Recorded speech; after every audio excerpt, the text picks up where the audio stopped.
Assalamualaikum warahmatullahi wabarakatuh. Alhamdulillahil wahidil qahar, al-azizil jabbar, muqawwiril layli 'alan nahar, tabsiratan liulil qulubi wal absar, wa'izatan liulil nuha wal i'tibar. Ashhadu an la ilaha illallah wahdahu la syarika lah, al-malikul jabbar, wa ashhadu anna muhammadan abduhu wa rasuluhul mustafa al-mukhtar, sallallahu alaihi wa ala alihi al-athhar wa ashabihi al-qadati al-abrar wat-tabi'ina lahum bi ihsan ma ta'aqaba al-lailu wan-nahar. Amma ba'du, fa'usi nafsi wa iyyakum bihaq taqwallahi haqqat taqwa wa muraqabatihi fis sirri wan najwa, fa inna ajsadana 'alan nari la taqwa, fatatamassaku minal islami bil urwatil wuthqa wa tazawwadu fa inna khairaz zadi taqwa. Ya ayyuhalladzina amanu taqullaha haqqa tuqatih wa la tamutunna illa wa antum muslimun. Ma'asyiral muslimin, ma'asyiral muslimat, al-hadirin wal hadirat, wal musyahidin wal musyahidat, bapak dan ibu-ibu, saudara-saudara dan saudari-saudari, alim ulama, jadi pandai, tokoh adat, tokoh masyarakat yang hadir ataupun yang menyaksikan melalui media. Alhamdulillah, dengan taufik dan izin Allah, subuh ini kita bisa menikmati indahnya beribadah di rumahnya ini. Tidak banyak yang mendapat, berarti sungguh sangat berharga, karena salat subuh berjamaah itu mahal sekali, tinggi nilainya. Yang sunatnya saja lebih baik pada dunia dan seisinya. Allah, ya, dunia dan seisinya ada, semuanya ada. Tapi Masya Allah, kita diberikan Allah keistimewaan ini, karena memang kita akan mendapatkan, ya, sesuatu yang nanti orang-orang yang tidak mendapatkan ini, yang tidak beriman di hari kiamat ini, nanti ingin menembus dengan dunia dan seisinya supaya bisa masuk surga, tidak bisa, bahkan 10 kali lipat pun tak bisa. Oleh itu mari kita bersyukur kepada Allah Subhanahu wa ta'ala atas nikmat yang besar ini.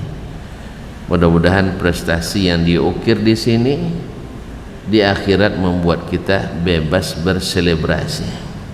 Ha'umuqra'u kitabiyah. Salawat dan salam kepada baginda Nabi sallallahu alaihi wasallam. Sungguh dakwahnya mencerahkan dan menjujukkan. Dakwahnya membawa rahmatan lil alamin, sehingga siapa yang setia dengannya pasti paling penyayang kepada alam semesta ini. Arhamu al-ummati bil ummati ahlus sunnah. Orang yang paling menyayangi umat ini dari kalangan umat ini adalah ahlus sunnah, adalah ahlu sunnah. Sebab mereka ahlus sunnah itu mengikuti Nabi alaihi salatu wassalam dari A sampai Z, dari alif sampai ya. Oleh itu mari kita berselawat, mengucapkan salam tak pernah henti-hentinya siang dan malam karena dengan itu doa kita diijabah Allah lebih cepat. Oleh itu kaum muslimin dan muslimat, salawat juga bersambung kepada ahlu baitnya, para anak dan istrinya, cucu dan cicit keturunannya, para sahabat yang dulu setia berjuang, berdakwah, berjihad bersamanya, dan para tabi'in yang setia meniti dan mengikuti jalannya. Bapak dan ibu kaum muslimin dan muslimat dirahmati Allah, mohon izin kepada alim ulama, jadi pandai, para ustadz di sini. Saya jauh-jauh dari Riau, tiba-tiba cakep pula, tapi tinggi pula duduknya. Ya, entah kenapa pula, tidak bisa dibawa aja Ustaz.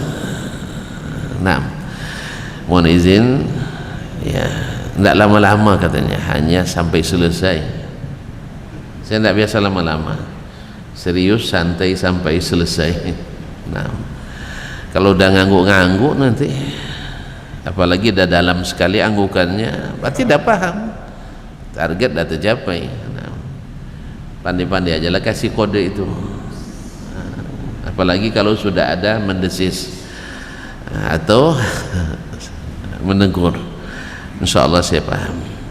Kaum muslimin dan muslimat dirahmati Allah, subuh ini berat sebenarnya, tambah lagi kajian setelahnya. Tapi subhanallah, sambil ngantuk-ngantuk di sini lebih baik daripada melek di luar sana. Ngantuk di sini lebih bagus daripada melek di luar sana. Ndak ikhlas di sini lebih baik daripada ndak ikhlas di luar sana. Ikhlas ini lebih baik daripada tidak ikhlas di luar sana. Oleh sebab itu bersyukur kita. Baik kaum muslimin dan muslimat dirahmati Allah, judul Ahlus Sunnah lebih memahami dalil dari selainnya. Kaum muslimin yang dirahmati Allah SWT, setelah di awal Nabi SAW berdakwah, di saat orang sudah menjadikan agama berdasarkan logika dan rasa, pikiran dan perasaan. Dulu Makkah itu dijadikan oleh Allah sebagai pusat pentauhidan kepada Allah Subhanahu wa taala. Inna awwala baitin wudi'a lin-nasi lalladzi bi Bakkatan mubarakan. Yang diberkahi, sesungguhnya rumah pertama yang dibangun di atas permukaan bumi untuk manusia beribadah kepada Allah adalah yang dia terletak di Makkah, yang diberkahi. Jadi ini yang pertama. Dan ketika Nabi Ibrahim alaihissalam meninggalkan keluarganya di situ, di antara doa yang beliau ucapkan, wajadubni wa baniyya an na'budal asnam, jauhkan aku dan keturunanku, anak-anakku, dari menyembah berhala. Subhanallah, Allah juga memerintahkan, wa ahidna ila Ibrahim wa Ismaila an tahira baitiya lit-taifina wal akifina wal ruk'is sujud. Dan kami perintahkan kepada Ibrahim dan Ismail, bersihkan rumahku ini dari apa? Dari kesyirikan-kesyirikan. Sebab apa? Di sini akan digunakan oleh orang-orang yang tawaf, orang-orang yang seruku dan orang yang sujud, yang hanya boleh diberikan kepada sang pemilik hakiki alam semesta ini, Rabbul Alamin. Singkat cerita, selesai masa itu, lama antara Nabi Ibrahim dan Nabi Ismail dengan Nabi kita Muhammad sallallahu alaihi wasallam, ya, lebih kurang 1200 tahun. Cukup lama ya. Ada yang umur 1000 tahun di sini? Oh, enggak ada. 1200 tahun kurang. Sama dengan sekarang antara kita dengan Nabi besar Muhammad sallallahu alaihi wasallam sudah 1432 tahun lebih kurang sampai sekarang. Nah, akhirnya pemahaman agama semakin hari semakin luntur, ilmu semakin lama semakin hilang. Karena apa? Yang namanya manusia selalu dihadapkan dengan dua masalah besar, fitnah syubhat dan fitnah syahwat. Kadang-kadang kedua-duanya berkolaborasi, bergabung dia untuk menghancurkan kita, kadang-kadang satu-satu. Makanya untuk menghadapi itu diperlukan dua kekuatan, kekuatan ilmu, kekuatan amal. Ilmu membendung syubhat, amal membendung syahwat. Kata Ibnu Qayyim rahimahullah, seorang mukmin, seorang mukminah mesti punya kekuatan dua ini. Kekuatan ilmu tidak mudah dipengaruhi oleh syubhat. Kemudian kekuatan amal yang membuat kita bertahan tidak mengikuti syahwat. Kekuatan ilmu menepis syubhat, sehingga segala sesuatu yang mungkin menurut pikiran dan perasaan itu baik, tapi ilmunya ada, enggak. Contoh konkret kaum muslimin, ilmu yang menepis syubhat. Tuan-tuan masih ingat kisah seorang yang membunuh 99 orang, 99 orang dibunuhnya, lalu dia menyesal, ingin membersihkan diri. Lalu dia bertanya ke sana kemari, bagaimana mencari solusi. Ditunjukkan kepada seorang ahli ibadah, tapi ilmunya minim. Ahli ibadah, ilmunya minim. Mendengar cerita 99 orang yang tewas di tangannya dengan kezaliman, ahli ibadah baginya itu jangankan membunuh orang, membunuh lalat saja, baginya adalah dosa besar. Apalagi membunuh seorang anak manusia tanpa dosa, tanpa alasan yang benar, itu sama dengan membunuh seluruh umat manusia, ya kan? Membunuh satu orang tanpa dosa, tanpa hak, itu sama dengan membunuh seluruh umat manusia. Maka hati-hati kaum muslimin, jangan main-main. Nah, mendengar itu tentu dia katakan, tidak mungkin taubat. Habis satu orang, kamu tahu enggak? Kan perasaan nih, mainnya perasaan. Satu orang saja sama membunuh seluruh manusia. Ini 99, enggak ada. Melihat itu, ini fatwa yang tanpa ilmu, sesat menyesatkan. Ma'asyarul kiram, mendengar itu tidak ada jalan taubat, ya tanggung-tanggung basah. Akhirnya ditebas lagi yang satu ini, lengkap 100. Tetapi subhanallah, Allah ingin dia kebaikan, kemudian Allah juga ingin tunjukkan bagi kita pelajaran. Akhirnya dicari lagi, lalu tunjukkan kepada seorang alim, orang berilmu. Allahu Akbar, ilmu itu lapang sekali.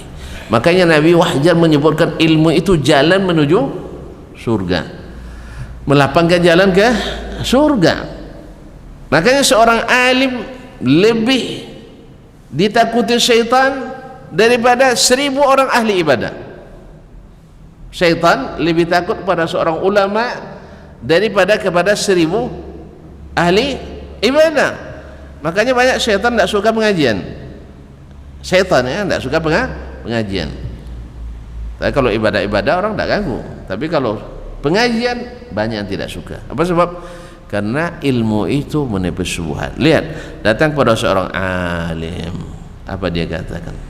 Maladzi yamna'uka minat taubah? Apa yang menghalangi kamu dari taubat? Bukankah dosa yang tidak diampuni Allah sama sekali, kalau mati di dalamnya, mati ke dalam keadaan itu dosa syirik, innallaha la yaghfiru isyraka bih, Allah tidak mengampuni dosa syirik. Tapi kalau dia taubat sebelum meninggal, diampuni apa tidak? Diampuni. Apalagi dosa ini? Dia dengan ilmu bahwa sesungguhnya Allah mengatakan innallaha yaghfiru dzunuba jami'a qul ya ibadiyalladzina asrafu ala anfusihim la taqnatu min rahmatillah. Allah memanggil kita, katakan ya hamba-hambaku. Allah, dia tidak menyebut hai orang-orang pendosa, tidak, hai hamba-hambaku. Ini panggilan luar biasa kaum muslimin. Dia mengakui kita masih hambanya, berarti yang masih taat beribadah kepadanya, padahal kita pendosa. La taqnatu min rahmatillah, jangan berputus asa dari rahmat Allah. Innallaha yaghfiru dzunuba jami'a, Allah mengampuni semua dosa. Alhamdulillah, ilmu ini akhirnya menyelamatkan pendosa, menyelamatkan diri sang pemberi fatwa. Yang tadi merusak pendosa, merusak pemberi fatwa, merusak dunia. Makanya kita memerlukan ilmu kaum muslimin. Ma'asyar, ini contoh konkret dia, ilmu menyelamatkan. Demikian juga dengan amal. Kita bukan tidak tahu bahwasanya dosa itu berbahaya, maksiat itu berbahaya, tapi kalau diamalkan ilmu, semua itu kita tepis.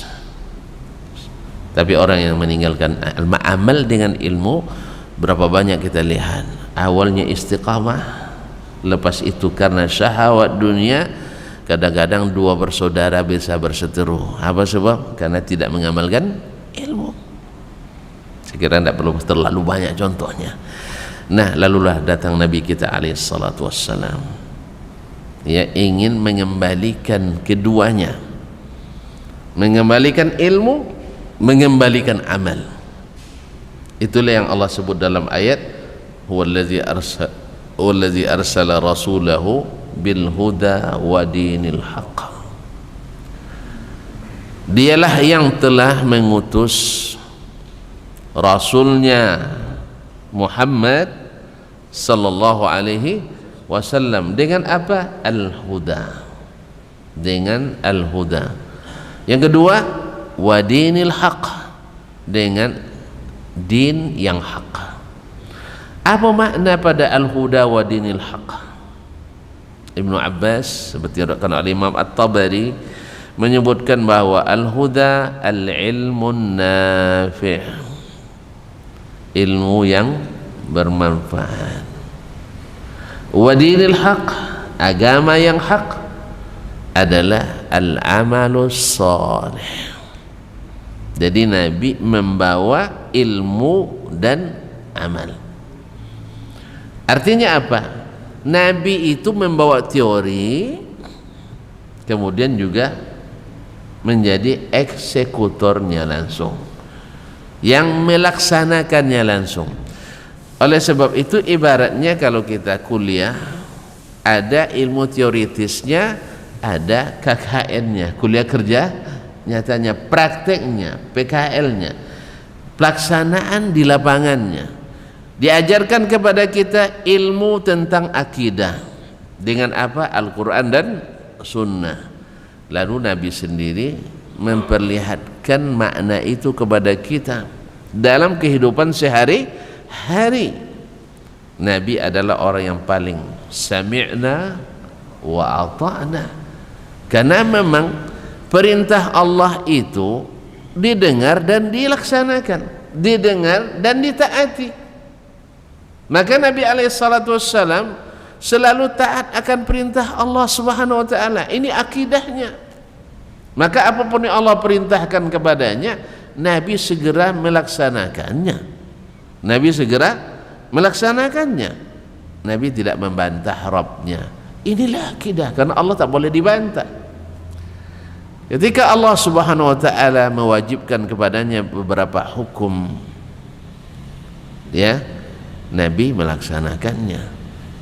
Paginya salat malam wajib, tidak dia tinggalkan.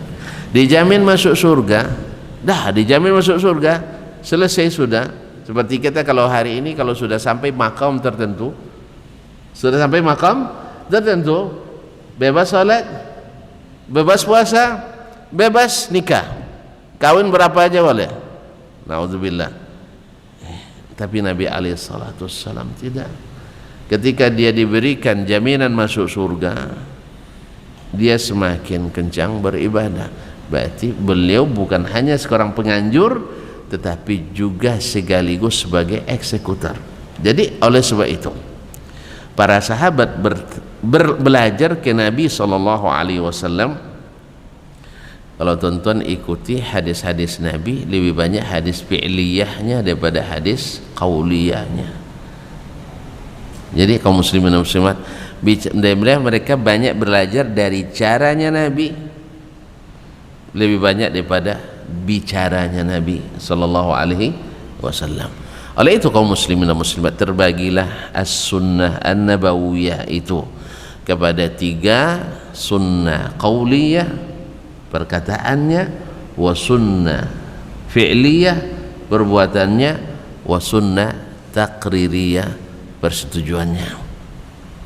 Ma'asyiral kiram dirahmati Allah, ketika Nabi datang dengan ilmu yang bermanfaat, kemudian amalan yang saleh, untuk supaya liyuzhirahu ala dini kulli, supaya agama ini ditinggikan. Nah, ma'asyiral kiram dirahmati Allah, kebanyakan orang-orang Quraisy yang mengaku sebagai pewaris dari apa yang dilakukan oleh Nabi Ibrahim alaihissalam, yang dulu Nabi Ibrahim membersihkan Ka'bah dari tauhid, sekarang Ka'bah penuh dengan syirik, innalillah. Ya, di mana-mana ada kesyirikan. Dalam Ka'bah 360 ekor berhala. Dari mana asal muasalnya? Dari wahyu? Tidak. Dari ulama? Tidak. Dari tokoh agama. Sebab seperti kata Nabi sallallahu alaihi wasallam, innallaha la yantazi'ul ilma intiza'an min qulubil ibad. Allah tidak cabut ilmu daripada hati-hati kita, tidak. Walakin yaqbidul ilma biqabdil ulama, dengan wafatnya para ulama. Hatta idza lam yubqi aliman, sehingga tidak ada lagi ulama, ittakhadhan nasu ru'usan juhalan. Manusia mengangkat tokoh-tokoh yang jahil terhadap agamanya. Dia cinta agama, iya, suka beragama, iya, tapi dengan apa? Dengan kejahilan, tanpa ilmu. Subhanallah, orang kadang dengan membaca 1-2 kitab punya wawasan keagamaan, atau dengan mengandalkan belajar agama 2 jam sepekan dalam pelajaran SD, SMP, SMA, kemudian pas kuliah jadi gharib masjid, ya, sudah itu pandai pula mengumumkan, awal-awalnya pengumuman keuangan masjid, ya, saldo kita minggu lalu sekian, pengeluaran pekan ini sekian, saldo. Awalnya mulai situ, akhirnya khatib tidak hadir menggantikan khatib. Lepas itu nanti tamat, ya pulang kampung. Di kampung, di antara yang tidak berilmu, dia yang paling berilmu, jadilah dia ustadz kampung itu, ustadz kampung. Ya, karena sudah jadi ustadz, bacaannya lumayan, ikut tahsin pula, nah, walaupun jurusannya bukan keagamaan, akhirnya alhamdulillah dia berhasil menjadi tokoh agama di kampung itu. Subhanallah, kalau sudah ditokohkan, kemudian kita tidak mengupdate dan mengupgrade ilmu, orang akan bertanya kepada kita, dibilang nggak tahu, malu. Karena apa? Karena memang semakin sedikit ilmu dan semakin lemah amal, malu untuk tidak menjawab tidak tahu itu semakin malu kita. Akhirnya dijawablah apa adanya. Dan itu yang terjadi dulu di masa jahiliyah dulu.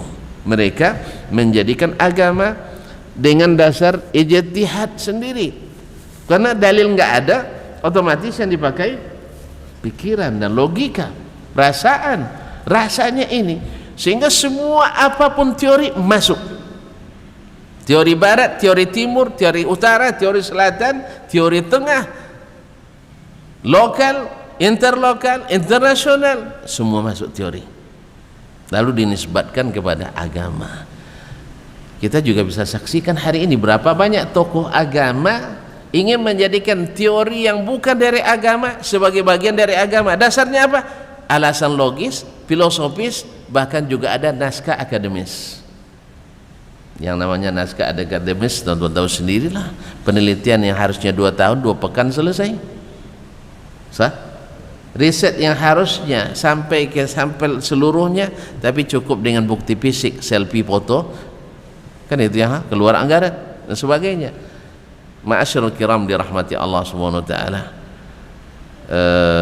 Akhirnya yang lahir adalah pemahaman-pemahaman berdasarkan keinginan-keinginan, perasaan dan pikiran.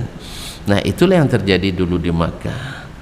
Datang Amir bin Luhai al-Khuzai pergi ke Syam dalam ekspedisi dagangnya, dilihat di sana orang Romawi di tempat-tempat ibadah mereka ada patung-patung. Lalu dia bertanya, untuk apa ini patung? Dia bilang ini untuk mendekatkan diri kepada nabinya. Lalu dibawanya pula dari gereja itu patung ke Makkah. Dari situ berkembanglah, masing-masing kabilah minta buatkan pula patungnya. Dari situ berkembanglah penyembahan berhala di masa jahiliyah dulu dengan perasaan dan pikiran, karena ilmu sudah pergi. Ma'asyiral kiram. Nah, sekarang datang Nabi sallallahu alaihi wasallam untuk membersihkan kembali yang sudah dikotori oleh orang-orang jahiliyah itu dulu. Subhanallah, berat niat perjuangan Nabi alaihi salatu wassalam. Sebab apa? Di satu sisi dia harus menyampaikan, karena yang namanya syirik itu tidak terampuni. Cuman masalahnya yang akan dihadapi adalah keluarga, tokoh-tokoh yang merupakan kerabat semua dari orang-orang Quraisy. Tentu saja perintah Allah lebih tinggi daripada perintah manapun. Konsekuensinya Nabi alaihissalam tidak jarang dituduh gila, dituduh apa lagi? Dituduh ekstrim, dituduh ini dan itu. Nabi alaihissalam, alhamdulillah kita hari ini kalau berdakwah tidak sampai dituduh gila. Nah, syukurlah. Sebab kalau sudah dituduh gila, ustaz jadi wali dia sekarang. Jadi itu masalahnya, dia anggap sebagai wali. Makanya orang tidak mau ngakui kita wali, jadi tidak dituduh gila. Kalau Nabi dulu sampai dituduh gila oleh masyarakatnya. Apa sebab? Karena dia hanya mengatakan Allah yang hanya diibadati, Allah yang hanya boleh disembah, tidak boleh selainnya, dan hanya Allah yang boleh ditaati, tidak boleh selainnya. Muslimin dan muslimat dirahmati Allah, Allah turunkan kepada Nabi alaihissalatu wassalam untuk menjelaskan itu satu wahyu matlu, wahyu yang ditilawahkan ya Al-Quran. Yang kedua wahyu ghairu matlu, yaitu sunnah Nabi alaihissalatu wassalam.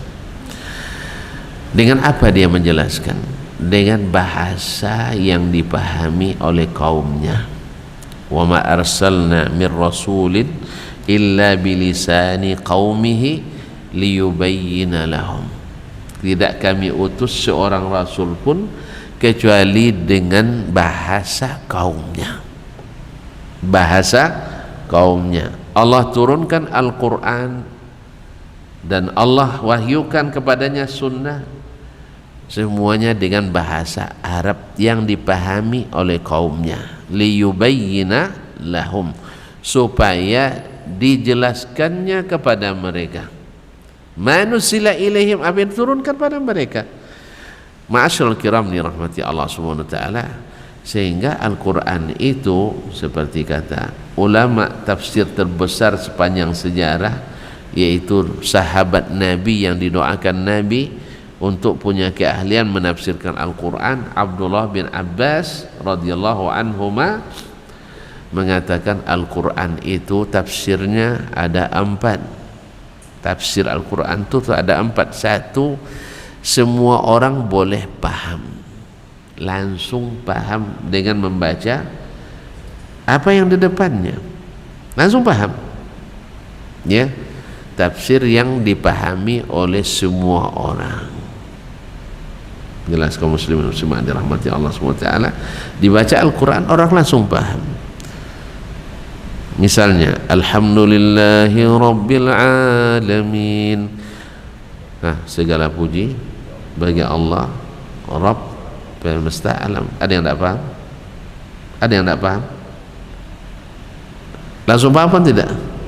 Bahwa segala puji hanya milik Allah, pemilik seluruh alam. Ar-Rahmanir Rahim, Maha Pengasih, yang berarti sifat Allah pengasih dan penyayang. Apa lagi? Iyyaka na'budu wa iyyaka nasta'in, hanya kepadamu kami beribadah, hanya kepadamu kami minta pertolongan. Orang langsung paham. Ini sebelum masuk subuhat-subuhat ini ya. Ini sebelum dengarkan ayat ini orang langsung paham. Apa lagi? Ihdinas siratal mustaqim, tunjukkan kami jalan yang lurus, berarti minta hidayah kepada Allah SWT. Siratal ladzina an'amta alaihim, jalan orang yang telah engkau beri nikmat pada mereka. Pada mereka ghairil maghdubi alaihim waladdallin, bukan jalan orang yang dimurkai dan bukan jalan orang yang sesat. Nah, minta itu pada Allah SWT. Ini orang paham, ya, bisa langsung paham.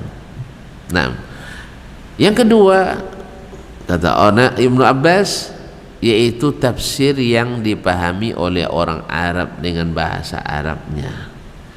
Orang Arab mendengarnya langsung paham, kita mungkin belum, ya. Misalnya ada orang Badui baru masuk Islam, sholat di belakang imam, dia tidak hafal Quran, baru masuk Islam, masa hafal Quran? Hah?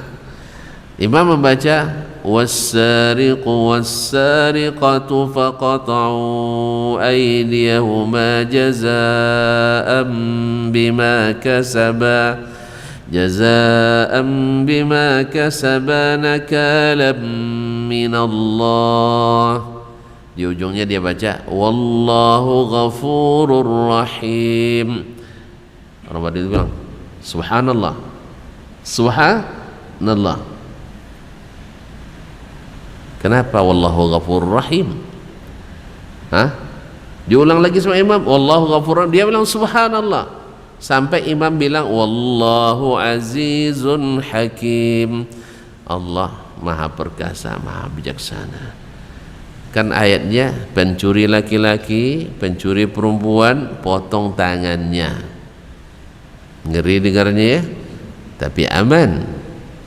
Tuan-tuan, dengan diterapkannya hukum ini, misalnya di Arab Saudi, sebuah riset oleh Badan Kriminologi Dunia membuktikan bahwasanya sejak diterapkan hukum Islam di Arab Saudi, maka angka kejahatan kriminalitas 13 tahun di Arab Saudi sebanding dengan 1 menit di Chicago, Amerika Serikat. Yang pandai ngitung cepat tolong, berapa menit itu 13 tahun? Hah? 13 tahun di Arab Saudi, angka kriminalitasnya sebanding dengan 1 menit di kota Chicago, Amerika Serikat. Pernah ke Amerika? Kalau lihat film Amerika seringnya, 6. Coba film-film detektif datang dari mana banyaknya? Hah? Dari mana banyaknya? Ya film barat. Film itu adalah gambaran patriotis sosial masyarakat. Lahir ide-ide itu. Dia ada? Hah? Kisah-kisah kriminalitas, horor, di mana banyaknya? Barat. Karena memang kasusnya ramai. Kalau yang banyak menari di mana filmnya? Kenapa?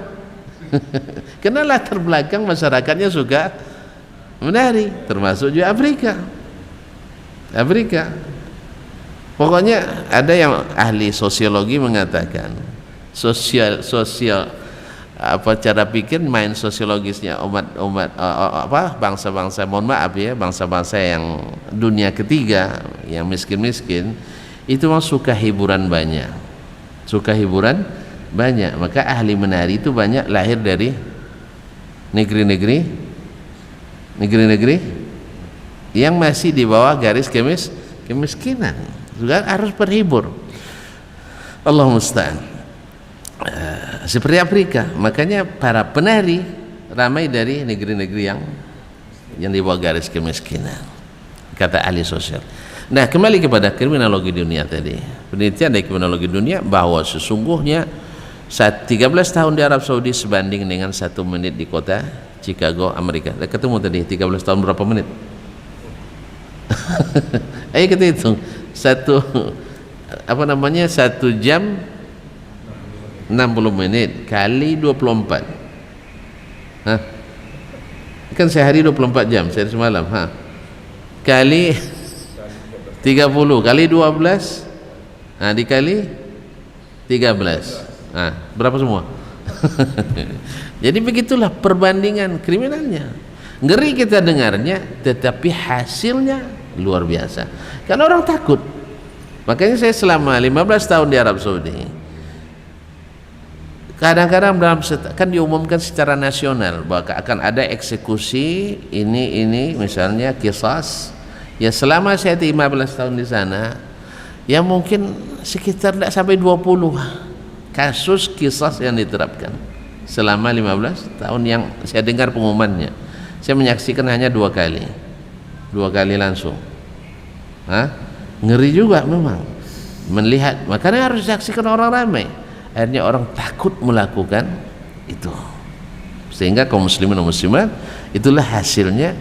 Dan untuk tahun 2021 kemarin masih tercatat Arab Saudi sebagai negeri nomor 2 paling aman di dunia. Ini oleh badan PBB mengatakan negeri nomor 2 paling aman di dunia adalah Arab Saudi. Nomor 1 ada negeri kecil di laut Samudra India, apa namanya? Saya sering lupa namanya. Ingat lupa lagi. Apa? Bukan Maladewa, bukan. Saya lupa.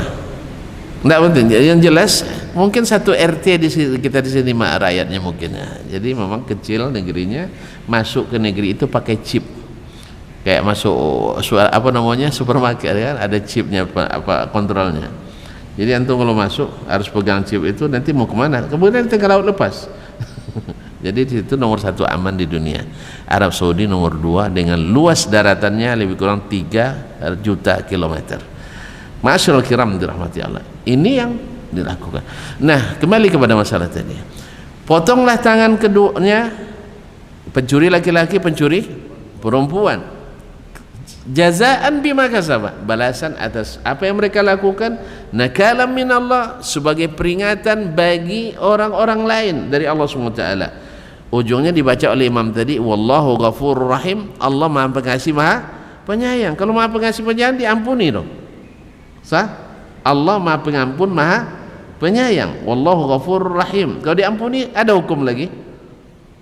Berarti antara awal ayat dengan ujung ayat tidak matching, kata dalam pikiran Badui tadi. Dia belum hafal Quran sampai dibaca wallahu azizun hakim, Allah maha perkasa maha hikmah. Memang untuk melaksanakan eksekusi hukum perlu keberanian dan perlu hikmah. Berani saja tidak cukup, hikmah saja tidak cukup, perlu perkasa, berkuasa, dan perlu hikmah. Akhirnya kok kejam sekali ilmu, apanya hukumnya? Bukan, kita untuk menjaga yang ramai, yang satu ini dihukum. Wallahu musta'an. Sehingga orang takut melakukan pencurian. Allah musta'an. Baiklah kaum muslimin dan muslimat, itu tafsir yang kedua, orang Arab saja yang paham ya, orang pandai bahasa Arab. Tafsir ketiga, tafsir yang tidak diketahui kecuali oleh para ulama, dan ini porsinya tidak kebanyakan ya. Kalau Imam Ghazali dalam Mustasfa menyebutkan seorang mujtahid alim itu mesti menguasai 500 ayat tentang hukum. Ternyata hadis-hadis atau ayat-ayat tentang hukum saja yaitu yang berkaitan dengan masalah yang sifatnya dinamis, berubah karena berubahnya masa, tempat dan waktu, yang disebut oleh para ulama dengan al-mutaghayyirat. Nah, yang ketiga, yang keempat adalah tafsir yang hanya diketahui oleh Allah saja, seperti alif lam mim, kaf ha ya ain sad, alif lam ra. Ini jangan dicari-cari tafsirnya, nanti alif lurus seperti istiqamah katanya kan, lam berkait kayak mata pancing, bawa untuk kalau untuk dia apa, untuk mantra mancing ikan bagus ini. Nah, itu ngada-ngada. Ini hanya Allah yang tahu tafsirnya. Berarti kaum muslimin, hukum asalnya Al-Quranul Karim mudah dipahami, hukum asalnya As-Sunnah Nabawiyah mudah dipahami. Jelas? Makanya kaum muslimin dan muslimat dirahmati Allah, kalau demikian maka ahlus sunnah itu lebih memahami dalil daripada selain mereka. Karena apa? Karena mereka memahami Al-Quran dengan sunnah Nabi sallallahu alaihi wasallam. Karena apa? Allah katakan, wa anzalna ilaika dzikra litubayyana lin-nasi ma nuzzila ilaihim, dan kami turunkan kepadamu az-zikr Al-Quranul Karim untuk kamu jelaskan apa yang diturunkan pada mereka. Nah, nabilah yang menjelaskan kepada kita dengan apa? Dengan hadis dan sunnah. Oleh sebab itu, memahami Al-Quran, memahami hadis menurut ahli ulama sunnah dan hadis adalah menafsirkan Al-Quran dengan Al-Quran, As-Sunnah dengan As-Sunnah An-Nabawiyah. Sehingga dengan demikian ahlus sunnah itu dalilnya tidak lepas dari sunnah Nabi alaihissalatu wassalam, sehingga pemahamannya terhadap Al-Quran dan sunnah benar-benar maksimal, benar-benar paripurna. Oleh itu kaum muslimin dan muslimat dirahmati Allah, oleh sebab itu beragama sebagaimana pada asalnya sangat-sangat mudah, sangat-sangat mudah. Ma ja'alallahu alaikum fid dini min haraj. Allah tak jadikan bagi kalian dalam agama ini hal yang menyulitkan. Makanya kalau kita ikut saja jalur yang telah ditentukan oleh Allah dan Rasulnya sallallahu alaihi wasallam, agama ini menjadi lebih mudah, lebih senang, lebih simple daripada mengikuti teori-teori yang dilakukan oleh manusia terhadap agama ini. Dulu kaum muslimin, ketika sahabat ingin mengamalkan sesuatu, mereka katakan apa? Madza qala Rasulullah sallallahu alaihi wasallam? Apa yang dikatakan oleh Rasulullah sallallahu alaihi wasallam? Misalnya mereka ingin salat. Kaifa shalla Rasulullah sallallahu alaihi wasallam? Bagaimana Rasulullah sallallahu alaihi wasallam salat? Lalu seseorang dari sahabat seperti Abu Hurairah atau seperti Ali bin Abi Thalib atau sahabat yang lain, Wa'il bin Hujur misalnya, dia langsung berdiri lalu dia Allahu Akbar, lalu baca istiftah. Misalnya subhanakallahumma wa bihamdik wa tabarakasmuk wa ta'ala jadduk wa la ilaha ghairuk. Atau ketika Ali mengatakan Allahu Akbar kabira walhamdulillahi katsira wa subhanallahi bukratan wa asila. Nah, ada Abdullah bin Mas'ud misalnya, wajjahtu wajhiya lilladzi fatara as-samawati wal arda hanifan muslima wa ma ana minal musyrikin. Dan lagi doa-doa iftitah yang begitu banyak, bervariasi. Nah, semuanya dari Nabi alaihissalatu wassalam. Lalu dia hafalkan itu. Setelah iftitah dia baca a'udzubillahi minasyaitonir rajim. Nah, tidak jahar kan? Lalu dia baca bismillahirrahmanirrahim, alhamdulillahi rabbil alamin, sampai salam. Lalu dia katakan hakadza raaitu Rasulullah sallallahu alaihi wasallam yusalli. Seperti inilah saya melihat Rasulullah sallallahu alaihi wasallam salat. Simpel kan? Tinggal lagi menghafalkan takbir awalnya, salam akhirnya, di sela-selanya ada takbir intiqal. Sederhana sekali orang belajar salat di zaman itu. Karena apa? Mereka menunjukkan sunnah Nabi alaihissalatu wassalam. Tanya tentang bagaimana zikir selepas salat. Lalu diajarkan allamani Rasulullah SAW an aqula dubura kulli salah astagfirullah astagfirullah astagfirullah sampai selesai dan seterusnya. Bicara tentang masalah akidah, mereka juga bertanya ke Nabi SAW tentang muamalah ke Nabi SAW, sehingga mereka akhirnya mengikut Nabi SAW dan agama itu menjadi mudah. Lalu ketika mereka tidak bisa melakukannya atau terlupa melakukannya atau tersalah melakukannya, akan ada ulama yang akan menegurnya. Pada zaman itu ulamanya banyak, ya, sedikit penceramah. Kalau di zaman kita penceramah banyak, ulamanya sedikit. Ya tidak masalah, penceramah silakan ceramah, tapi jangan berfatwa. Jangan berfatwa. Allah musta'an. Sekarang banyak yang penceramah belum menjadi ulama tapi sudah berani berfatwa, seperti kata Abdullah bin Mas'ud radhiyallahu anhu. Maka zaman ini beragama lebih sulit dibanding dengan di zaman dulu. Zaman dulu mereka beribadah itu simple, berkeyakinan simple. Tentang bagaimana? Tentang mengetahui hal-hal yang harus diyakini. Mereka cukup mendengarkan Allah dan penjelasan Nabi SAW. Tetapi di saat kita, di zaman kita, orang sudah mulai memakai hal-hal yang tidak dipakai di zaman Nabi SAW untuk memahami keyakinan. Misalnya Nabi mengatakan bahwa fitnatul qabri haq. Nabi sering minta perlindungan kepada Allah dari azab kubur. Nah, seluruh sahabat selalu sebagaimana Nabi SAW meminta perlindungan kepada Allah dari azab kubur, mereka pun ikut Nabi minta perlindungan kepada Allah dari azab kubur dan yakin bahwa azab kubur itu ada, pertanyaan di kuburan itu ada.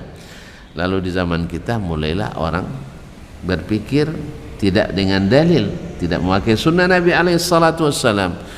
Gimana? Diletakkannya alat detektor di dalam kubur atau tape recorder atau kamera CCTV yang di luar aja tidak bisa menangkap apalagi yang dalam kubur.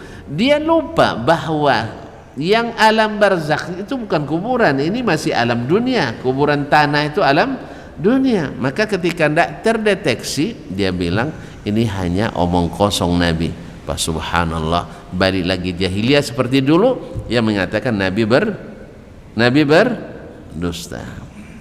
Sama. Bedanya sekarang dia sudah mereknya Islam, bahkan tokoh Muslim, tapi dia mengingkari Nabi SAW. Berarti dia paham dalil atau tidak? Tidak paham, karena dia bukan ahli sunnah dalam masalah ini. Ketika bicara tentang Allah Subhanahu wa ta'ala, ya misalnya ini bulan apa ini? Desember. Enggak, bulan apa? Hah?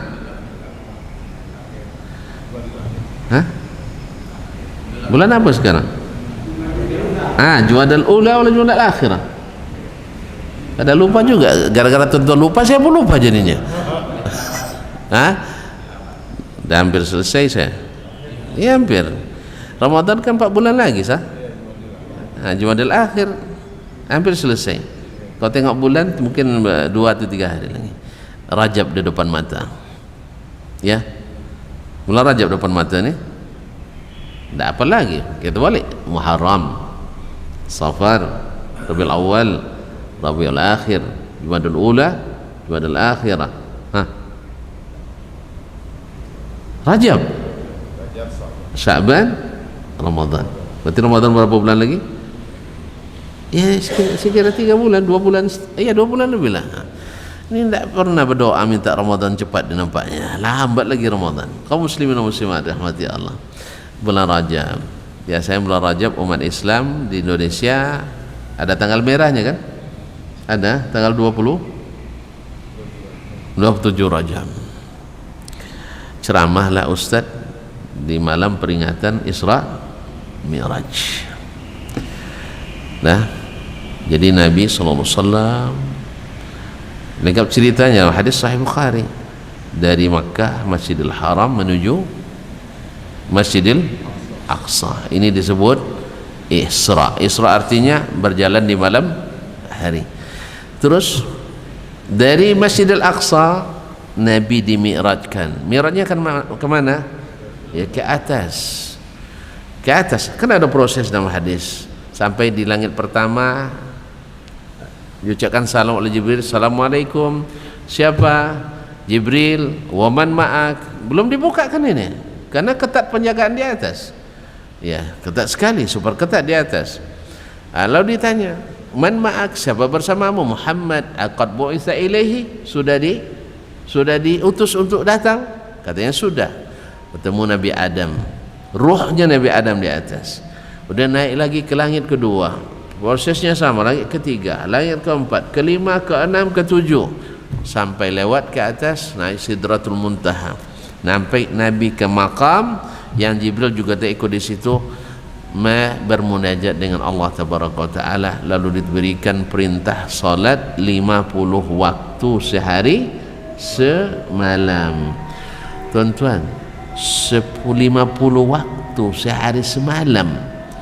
Awak yang 5 waktu saja, ya Allah, 5 waktu saja dah minta ampun, kita tobat. Ya, ini 50 waktu, 50 waktu.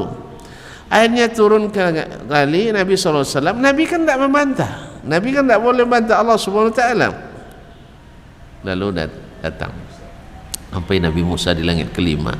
Ya Muhammad, khabirtu Bani Israel, saya sudah berpengalaman dengan Bani Israel. Tak sanggup umatmu, koci-koci umatmu tu. Ya, Bani Israel tu besar-besar orangnya.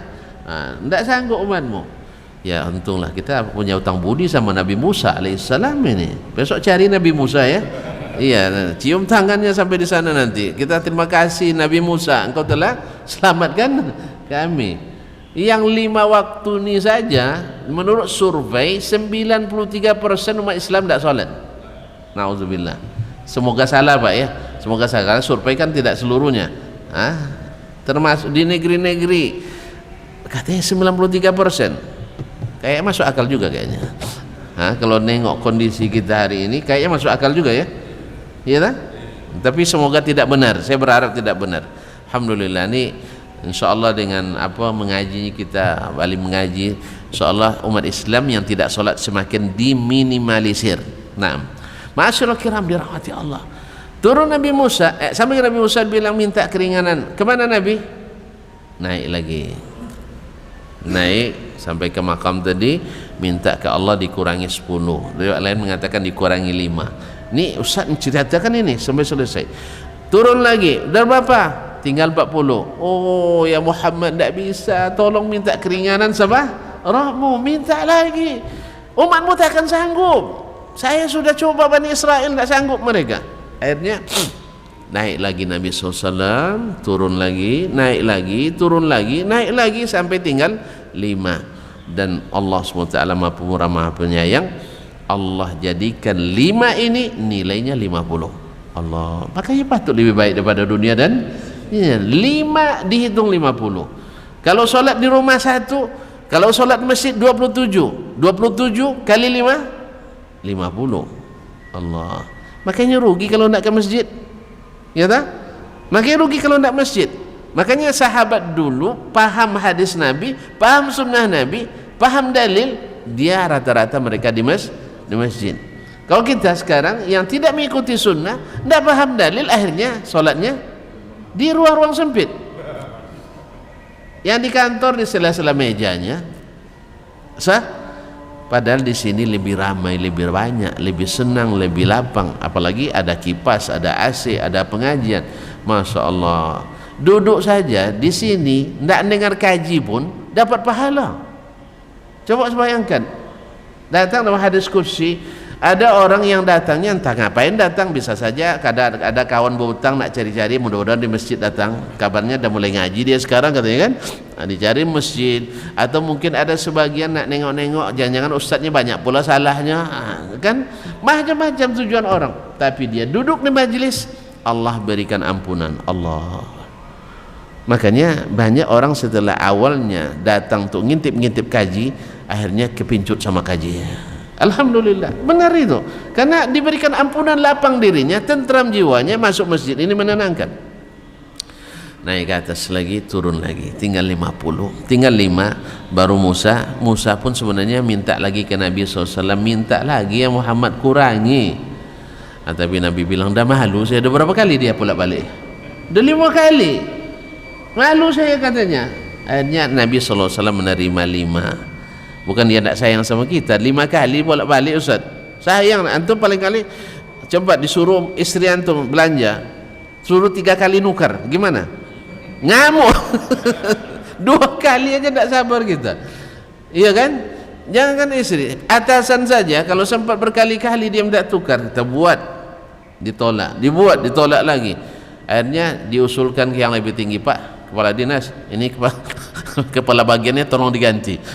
Menyulitkan, cari lobby sana lobby sini. Ma'asyiral kiram dirahmati Allah, ini Nabi berkali-kali minta kepada Allah sampai dia malu pula minta. Nah intinya, nah di sini Nabi alaihissalam naik menemui Allah, turun ketemu Musa, naik menemui Allah, turun ketemu Musa. Di ujung kaji ada yang bertanya, Ustaz tadi bilang kalau bertemu Allah Nabi naik, ya kan? Setelah itu dia turun, berarti Allah di mana Ustaz? Akhirnya Ustaznya bingung. Ustaznya bingung menjawab, entah Allah tidak tahu entah di mana. Terus kenapa harus naik tadi? Inilah bedanya yang memahami agama dengan sunnah dengan memahami dengan logika dan perasaan. Sehingga demikian juga dengan amalia-amalia kita sehari-hari yang memahami dengan sunnah bahwa sunnah itu wahyu, mereka tidak mau melampaui. Karena sebaik apapun kreasi manusia, sebaik apapun modifikasi manusia, tak akan lebih mahal daripada yang asli turun dari Allah Subhanahu wa ta'ala. Oleh sebab Ahlus Sunnah itu lebih paham kepada dalil, lebih mengetahui. Apa sebab? Karena amalan paling sempurna amalan Nabi sallallahu alaihi wasallam. Pemahaman yang paripurna pemahaman Nabi alaihi salatu wasallam. Mereka tidak memakai teori-teori lain, tidak memakai pendapat-pendapat lain kecuali yang datang dari sunnah Nabi sallallahu alaihi wasallam. Bahkan masalah yang bersifat dinamis, yang tidak statis, yang fleksibel seperti masalah yang berkaitan dengan kehidupan kita. Misalnya dengan muamalah, dulu tidak ada ATM, sekarang ada ATM. Dulu tidak ada supermarket, sekarang ada supermarket. Itu pun harus menyesuaikan dengan sunnah Nabi alaihi salatu wassalam. Ada yang boleh, ada yang tidak. Tidak semuanya boleh. Hanya mereka juga mengacu, ulama yang mengatakan boleh harus mengacu kepada sunnah Nabi, yang mengatakan tidak boleh harus juga mengacu kepada sunnah Nabi alaihi salatu wassalam. Walaupun pada asalnya hukum fil muamalat adalah boleh kecuali ada dalil yang tidak membolehkan. Sedangkan hukum hukum asal pada masalah keyakinan dan masalah ibadah tidak boleh diyakini kecuali ada dalil. Jadi harus dibedakan hukum asalnya masalah keyakinan, masalah ibadah tidak dibolehkan kecuali ada dalil. Kenapa? Sebab sesatnya orang sesat di masa jahiliyah karena meyakini sesuatu tanpa dalil. Mereka berkeyakinan bila burung terbang ke kanan ada tanda-tanda keberuntungan, bila terbang ke kiri adalah tambah kemalangan. Kalau tidak terbang ditunggulah. Ini kan tidak ada dasarnya, keyakinan ini tidak ada. Atau tidak boleh menikah di bulan Safar karena bulan kesialan. Dari mana? Keyakinan yang tidak berdasar. Hasil riset juga tidak. Hasil hanya pengalaman pribadi yang mungkin juga dari syaitan, lalu mereka meyakini ini dibatalkan lagi dengan sunnah Nabi sallallahu alaihi wasallam.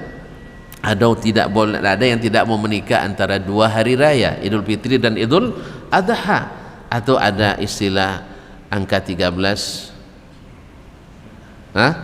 celaka 13 katanya kan. Mana dalilnya? Tidak ada. Ini keyakinan yang tidak beralasan. Oleh sebab itu hukum asalnya keyakinan tidak boleh kecuali ada dalilnya. Sedangkan hukum asalnya masalah duniawi, masalah muamalat boleh kecuali ada dalil yang melarang.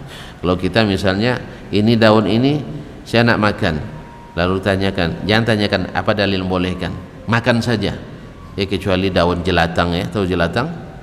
Tidak tahu ya. Di sana daun jelatang kalau tersentuh saja gatal, apalagi dimakan. Apa nama daun sini? Hah? Sama jelatang juga. Ah, itulah. Ada kayu rengas juga di sana. Kena getahnya kita gatal-gatal. Nah, nanti kalau dikunyah, nah ini bukan karena apa masalahnya, tapi dalilnya karena memberi mudarat. Ad-dararu yuzal. Mudarat itu dihilangkan. Tapi selama tidak ada mudarat, jangan tanya dalil yang bolehkan. Kalau ada yang melarang, kenapa anda larang? Lalu disebutkannya ini mas disentuh saja bikin gatal, apalagi tahu. Kalau kulit gatal bisa digaruk, tapi kalau perut lambung gatal, ini repot masalahnya. Jelas kaum muslimin dan muslimat dirahmati Allah. Ada yang nak makan ular misalnya. Lalu ada yang melarang, tanya apa dalil yang melarang misalnya. Ya, karena dia mengandung bisa dan sebagainya.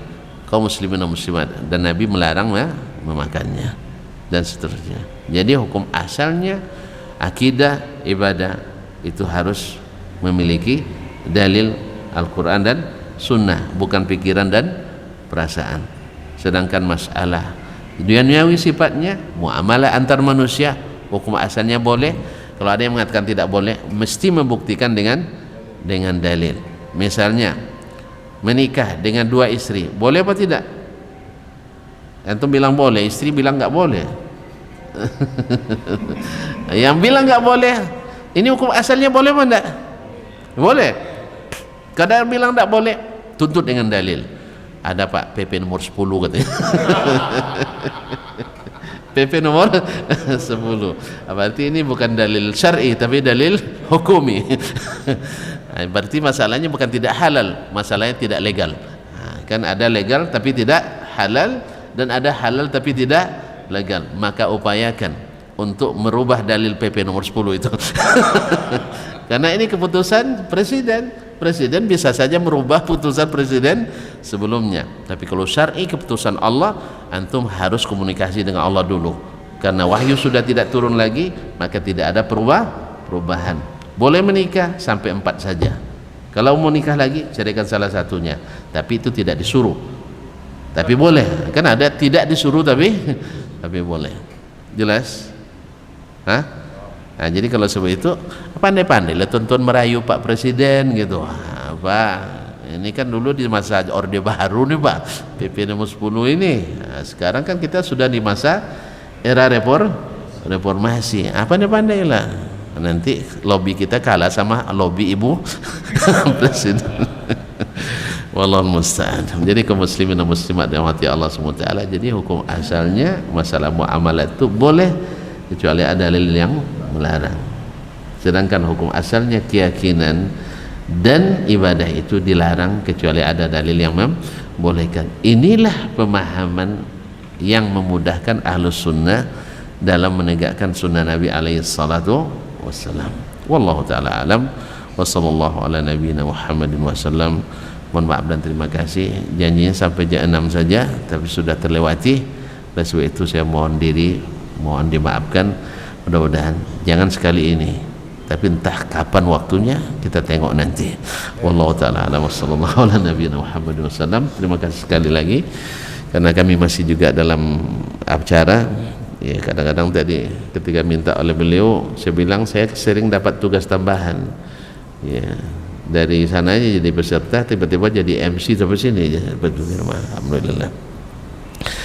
Ya, pertanyaan nggak ada kan?